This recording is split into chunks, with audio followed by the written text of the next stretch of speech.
Sur la grève isolée, là où personne ne va, Indigo avait fini par s'endormir. Il était venu là pour oublier sa vie, si tant est que cela soit possible.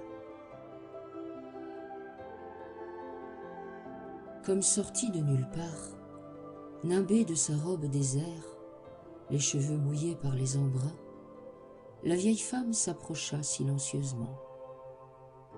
Elle se pencha au-dessus de son visage et l'observa quelques minutes. La peine était encore là, profonde. Elle la voyait, elle la sentait aussi. Et cela lui rappelait des souvenirs lointains. L'histoire se recommence en fait. Au-delà de l'illusion, de l'espace et du temps, elle se recommence toujours. La vieille femme soupira et finit par l'appeler. « Indigo, réveille-toi. Réveille-toi, Indigo. Indigo, allez. Je sais bien que tu m'entends. Ne sais-tu donc pas que le monde a besoin de toi? Ne sais-tu donc pas que tu as toi-même signé un accord avec ce monde, avec Gaïa, que tu as pris rendez-vous avec elle en acceptant de venir ici? L'aurais-tu oublié? » Indigo ne répondait pas. Il n'entendait pas en fait, ou plutôt, il feignait de ne pas entendre. Oh, elle savait bien son manège, et même elle le comprenait. Mais cette rencontre était nécessaire, et c'est même lui qui lui avait demandé. Elle reprit alors avec plus de fermeté. « Indigo, cesse donc tes enfantillages. Tu oublies que tout ceci est ton choix, qu'il ne t'arrive rien d'autre que tu n'aies commandé dans cette vie ou dans une autre, et que tu es responsable du début jusqu'à la fin, et que c'est à toi, seulement à toi, de décider comment tu vas faire le voyage, comment tu vas tracer la route, digne et la tête haute, ou bien dans l'accablement. » En entendant ces mots, comme piqués au vif, Indigo se redressa soudain. « Responsable de quoi, hein? De mon malheur et de ma peine? C'est ça? » « Quelle est donc cette peine, Indigo ?» reprit la vieille femme. « C'est un chagrin, un immense chagrin, un chagrin d'amour et un chagrin de vie, un chagrin qui m'attriste tant que je crois bien que jamais je ne pourrai m'en remettre. Mon amour et mon ami m'ont fait si mal. » « Ils t'ont fait mal, Indigo? En es-tu certain? Je veux dire, certain de leur responsabilité dans ton accablement? Douterais-tu de mes sens, vieille femme, si je te dis que je les ai reconnus, et tous les deux, cet amour et cet ami? Affirmerais-tu que je me trompe, si je te dis que leur comportement m'a profondément blessée? Affirmerais-tu qu'il y a une erreur? » « Non, » dit la vieille femme, « je n'affirmerai rien de tel. Et raconte-moi si tu veux. »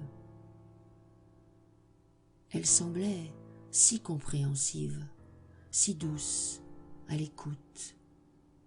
Il accepta de baisser sa garde pour raconter. « Je te parle de mon amour. Cet amour, c'était la rencontre, l'unique. Elle avait ceci de particulier que je l'ai reconnue dans l'instant, et que mon cœur a fait un bond en avant lorsqu'il l'a vue, et que maintenant qu'elle est partie, je me sens brisée. Je veux mourir.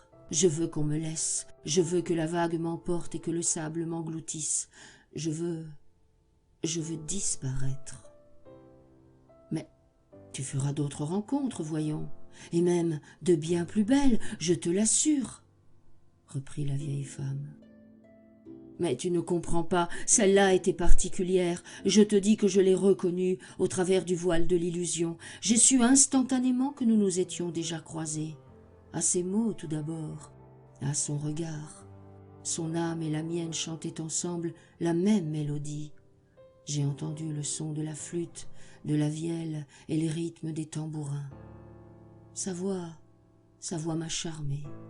Elle m'a rappelé ce que nous avions déjà vécu, dans un de ces univers parallèles sans doute, où nous étions si complices et si proches. Comment pourrais-je oublier cela? Comment mon amour a-t-il oublié cela et ne m'a pas reconnu? Comment est-ce possible? Et surtout, comment peut-on vivre après ça? Comment en avoir envie? Hein? Dis, vieille femme, tu crois que tu sais tout? Mais connais-tu les chagrins d'amour, les vrais, ceux qui te plongent dans une mélancolie dont tu ne sors jamais, ceux qui font mal dès ton réveil et qui t'accompagnent encore à ton coucher, ceux que tu ne veux pas quitter, parce que même s'ils sont douloureux, ils te ramènent à quelque chose qui te semblait merveilleux. Sais-tu cela, vieille femme? Sais-tu cela vraiment au fond de ton cœur? Non, Indigo, je ne sais pas. Enfin, je veux dire par là que je peux imaginer, mais sûrement pas ressentir pour toi et à ta place. J'ai tout au plus d'expérience. Moi aussi, tu sais, j'ai aimé. Et je sais bien que si l'occasion se présente, j'en suis encore capable, je le sais, avec tout mon être. Indigo la regarda surpris. Elle semblait si vieille, si détachée des plaisirs et des peines humaines, tout du moins en apparence. En la voyant, en l'observant, il réalisa que peut-être il se trompait. Les choses étaient parfois ce qu'elles n'étaient pas. Perdu dans ses pensées, il ne voyait pas que la vieille femme le regardait d'un sourire plein de tendresse et d'empathie. « Et pour ton ami, dit-elle » Il soupira comme on soupire sa peine. C'était une amitié forte et très aimante aussi. Nous avions de grands projets. Et là encore, je savais avec une certitude inébranlable que nous nous étions croisés maintes fois, qu'à tour de rôle nous avions été ennemis, amis, et qu'aujourd'hui, cette rencontre, ces retrouvailles, étaient là pour nous dire d'aller plus loin. Enfin, c'est ce qu'il me semblait. Nous avons tenté. Il y a eu un éloignement, des dysfonctionnements que je ne comprends pas, que je ne m'explique pas, comme si les choses, en dépit de tous mes efforts, avaient pris une direction que j'avais voulu éviter à tout prix. Cela m'attriste tant. Lorsque j'y pense, j'ai parfois l'impression d'avoir le cœur brisé. Tu sais, Indigo, reprit la vieille femme, la vie qui passe m'a appris qu'elle pouvait toujours me surprendre avec autant d'intensité. La vie qui passe m'a appris qu'il fallait à la fois attendre d'elle tout et rien. Elle m'a appris aussi que ce qui compte pour de vrai, c'est d'être tel qu'on a envie d'être, et seulement ça. Elle m'a appris qu'il ne faut pas s'en vouloir d'avoir trop aimé. Oh non alors, et ainsi d'avoir pris le risque de vivre un immense chagrin ou une profonde déception. Parce que rien n'est plus beau qu'aimer, Indigo. Rien n'est plus beau que de tendre sa main à l'autre. Rien n'est plus beau, tu sais. Elle m'a appris cette vie, qu'elle est à elle seule, avec tout ce qu'elle comporte, une aventure magnifique. Mais ceci, à la condition que nous soyons nous-mêmes de grands aventuriers. La vie, vois-tu, amène le frileux à rejoindre ses peurs et à ne rien tenter. Elle amène le coléreux à croiser les guerres, les plus fortes étant à l'intérieur de lui-même, même s'il l'ignore. La vie, vois-tu, t'amène exactement ce que tu es déjà, ce qui vibre en toi, tout simplement. Elle m'a appris cette vie qu'on peut croire tout savoir, surtout si on apprend beaucoup sur soi, et puis réaliser qu'en fait, on ne sait rien. aussi peu. Mais j'étais certain de cet amour et aussi de cette amitié, reprit Indigo. Je l'ai senti, ressenti avec tout mon être. Me serais-je donc trompé? Non, Indigo, tu ne t'es pas trompé. Mais as-tu été capable de reconnaître tes intentions, toutes tes intentions, derrière ces rencontres? Qu'est-ce que tu veux dire par là? Demanda Indigo à nouveau sur ses gardes. Mes intentions étaient nobles, puisque j'ai reconnu ces personnes. C'est l'autre qui ne l'a pas fait, ou qui a fait semblant. Oh, Indigo, cette phrase pourtant me laisse à penser que tes intentions étaient remplies d'attentes, et vois-tu, les attentes ne vont pas avec l'amour véritable. Dans ces expériences que tu décris, je crois déceler le même désir, et en même temps la même peur. Attendre que l'autre nous comble n'est pas de l'amour. Demander à l'autre de rester n'est pas de l'amour. Croire qu'il doit partager nos visions n'est pas de l'amour. Lui demander d'être à notre niveau n'est pas de l'amour non plus. Puisque tu es capable de voir nombreuses de tes vies, au-delà des voiles de l'illusion, alors tu es à même de constater que chaque vie est une expérience particulière et une expérience nécessaire, et que chacune de ces expériences n'est pas forcément en accord avec ce que tu vis là, maintenant et aujourd'hui, tout du moins en apparence. Je dis bien en apparence parce qu'en réalité, ce sont les yeux humains qui sont limités et qui s'arrêtent aux apparences justement, parce que pour ton âme, celle qui commande tous ces personnages, tout s'accorde merveilleusement bien. Elle sait par exemple que l'esclave qui fuit devant les chiens qui le poursuivent n'est pas si éloigné du troubadour moyenâgeux qui chante ou de la princesse celte qui a un port de reine, ni même de l'enfant des étoiles qui vient d'une autre galaxie. Ton âme sait cela. Elle reste aux commandes et voit tout dans les moindres détails, et pour elle, tout s'accorde parfaitement dans l'expérience. Mais dans ce cas, dit Indigo, pourquoi ai-je donc croisé ces personnes? Les indigos comme toi s'attirent. Ils se rejoignent immanquablement. Ils sont venus là pour ça, entre autres. La plupart du temps, ceux qui ne sont pas réveillés le font dans la plus pure inconscience. Ils vont les uns vers les autres parce qu'ils se reconnaissent. Ils deviennent des amis, des amours, des frères, des sœurs. Peu importe en fait. Leur moi supérieur les pousse vers ces rencontres parce qu'ils savent que c'est leur force rassemblée, leur union qui permet de soulever des montagnes et de changer les choses de ce monde. Ils savent, même s'ils ne sont pas totalement réveillés, qu'ils sont différents, qu'ils l'ont toujours été, et que suivre la norme les oblige à se tordre et leur fait mal. Alors tu es d'accord avec moi, mes sens ne m'ont pas trompé, nous nous sommes bien retrouvés, pourquoi ce rejet alors? Je viens de te le dire, Indigo. Ce n'est pas parce que tu as reconnu cet amour avec tous tes sens, avec tous tes corps et dans tous les espaces-temps que c'est pareil pour l'autre. L'expérience n'est pas forcément, n'est sûrement pas la même pour toi et pour l'autre. Il faut que tu saches que certaines rencontres, parfois très douloureuses, sont indispensables à ces jeux de vie. Elles servent à fermer des portes, rester béantes dans l'espace-temps. Elles servent à se dire avec tout l'amour dont on est capable « Je te reconnais pour qui tu es, je te remercie et je te souhaite le revoir. Bonne route à toi. » Ces rencontres ont pour but de clore quelque chose qui était resté en suspens ailleurs.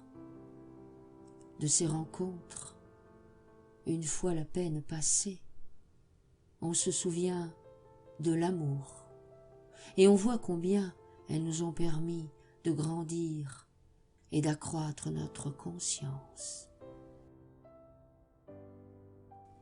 Indigo regardait la vieille femme, tandis que les larmes coulaient sur ses joues. Consciente de l'émotion qu'elle suscitait, elle poursuivit néanmoins.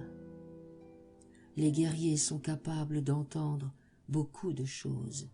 Ils sont armés pour cela. Tu sais, Indigo, le voile de l'illusion dans lequel ce monde vit est si dense qu'ils n'ont encore beaucoup d'entre vous. Et que vous êtes très nombreux à ne pas savoir qui vous êtes, pour de vrai. Vous êtes encore très nombreux à croire aux mensonges et aux dictats imposés. Les gouverneurs de ce monde n'ont pas intérêt à ce que les indigos se réveillent.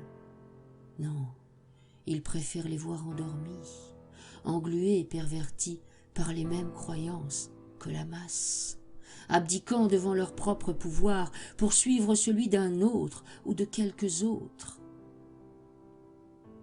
L'armure de guerrier, vois-tu, ne fait pas le guerrier.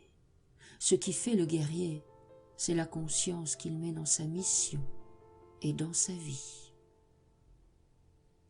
Mais dans ce cas, poursuivit Indigo, rien ne sert à rien. Je préfère rester là, mourir s'il le faut, plutôt que de continuer. Pourquoi? Et pourquoi pas, en effet, répondit la vieille femme. Mais n'est-ce pas lâche? Lâche pour toi-même, après tout ce que tu as déjà enduré, ici et dans toutes tes vies, et lâche pour les autres qui ont besoin de sentir qu'ils ne sont pas seuls. Les indigos, rappelle-toi, agissent tels des phares, les uns pour les autres, justement. Et que demande-t-on à un phare, hein? Si ce n'est de jouer pleinement son rôle et rien d'autre. Le phare n'est pas là pour convaincre le capitaine du navire de ne pas aller s'échouer sur les rochers. Il l'éclaire juste de sa lumière. Le marin, lui, reste toujours maître à son bord. Mais, et ma détresse, ma solitude à moi alors, qu'en fais-tu? N'a-t-elle pas le droit d'être reconnue? Mais bien sûr que si. D'ailleurs, accueilles-tu ton chagrin à sa juste valeur? Avec la bienveillance qui convient? Avec la douceur nécessaire? Avec le temps qu'il faut? Est-ce que tu reconnais cette peine chaque fois qu'elle arrive pour la laisser sortir de toi? Vois-tu les chemins qu'elle emprunte et ce qu'elle fait ressurgir? À quoi se raccroche-t-elle? À quoi te raccroche-t-elle? Fais-tu la même chose pour ta colère? Parce qu'elle est là? Et pour ce qui concerne ta solitude, es-tu capable de voir qu'elle t'est nécessaire, qu'elle l'a toujours été, et que si tu sors de ce rôle de victime, tu peux même en apprécier les bienfaits? Et puis surtout, dès lors que tu te tournes vers les autres, vers le monde, tu n'es plus seul, non? Et puis aussi, je suis là, à chaque fois que tu as besoin de moi. Nous nous croisons dans nos songes, et je te rends visite aussi de temps en temps, comme ici. Nous sommes tous là, Indigo. Indigo regardait la mer, au loin. La mer qui emportait les souvenirs, la mer qui emportait ses larmes qu'il laissait couler sans chercher à les retenir. Il acceptait de sentir ce chagrin avec un peu plus de conscience. Il parcourait son corps, comme si chacune de ses cellules avait quelque chose à dire là-dessus, elle aussi. La vieille femme avait raison. Chaque fois qu'il se sentait seul, c'était parce que son ego voulait s'ériger en victime, voulait que l'on reconnaisse ses blessures et l'injustice du monde. Dans ces moments-là, il voulait renoncer, se plaindre, écouter ses lamentations qui tournaient en boucle dans sa tête et ne rien faire.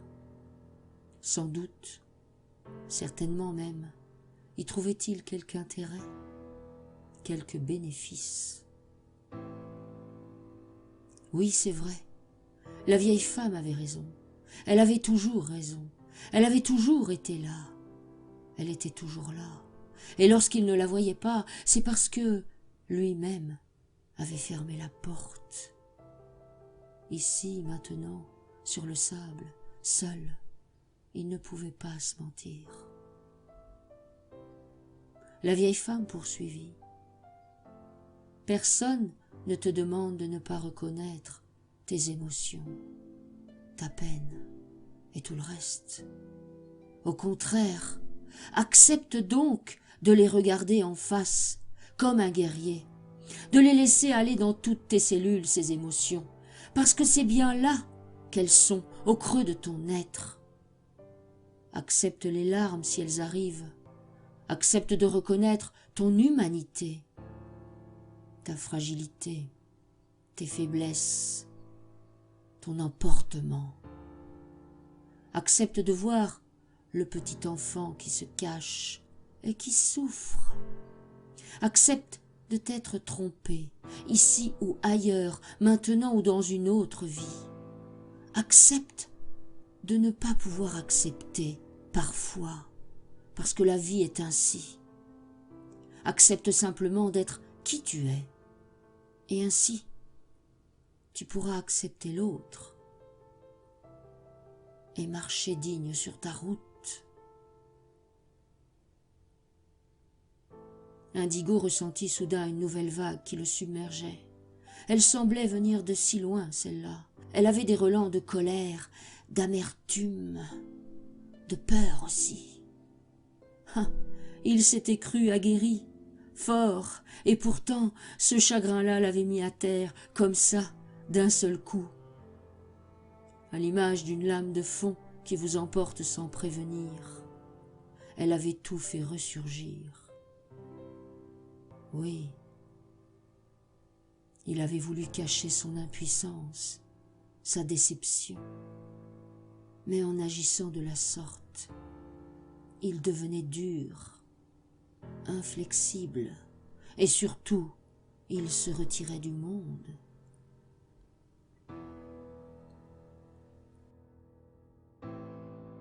La vieille femme le prit dans ses bras, et elle le serra longtemps. Elle le comprenait si bien.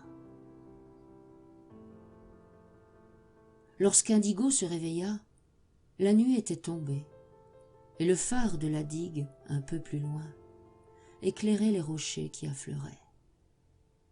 Il se leva en contemplant l'édifice. Il semblait fier, ce phare, fier d'être là, tout simplement, et cela le rendait beau. Comme un guerrier de lumière, un éclaireur céleste, il avait choisi ce rôle, il y a longtemps.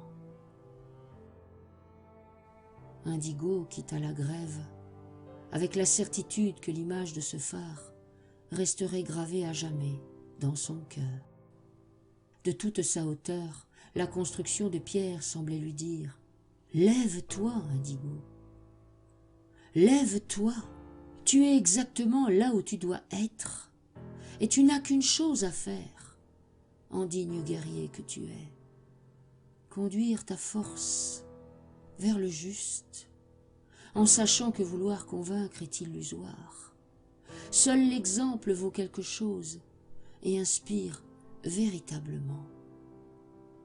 Alors, éclaire, Indigo, parce qu'en agissant ainsi, tu te respectes, éclaire de tout ton être. La vieille femme le regardait partir. Entre lui et elle, il y avait tant. Elle avait encore beaucoup à lui dire. Elle le savait, c'était pour plus tard. L'homme croit en sa séparation, alors que celle-ci n'existe pas. L'homme croit à l'illusion du monde en oubliant ses origines et pourquoi il est là. Cela le rend vulnérable et manipulable. Au gré des tendances, on fait de lui un jouet qui se croit autonome et maître de sa vie. Si la mode est à la guerre, il fait la guerre. Si elle est à l'abdication de ses ressentis, prétextant par exemple que la colère ne doit pas exister ou que la révolte est indigne, qu'il suffit juste d'observer en attendant des jours meilleurs, en se disant « c'est comme ça » ou bien « ça n'est pas le moment ». Alors, il abdique véritablement et il laisse couler les choses. Devant l'intolérance, il se tait. Tout au plus, parfois, il tourne la tête pour ne pas voir.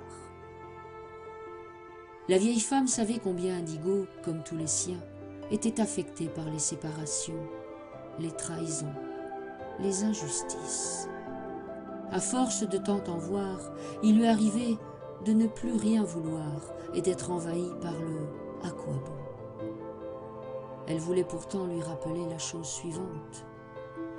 Pourquoi existe le guerrier, si ce n'est pour servir une noble cause, partir au front avec l'épée du juste pour rétablir l'ordre?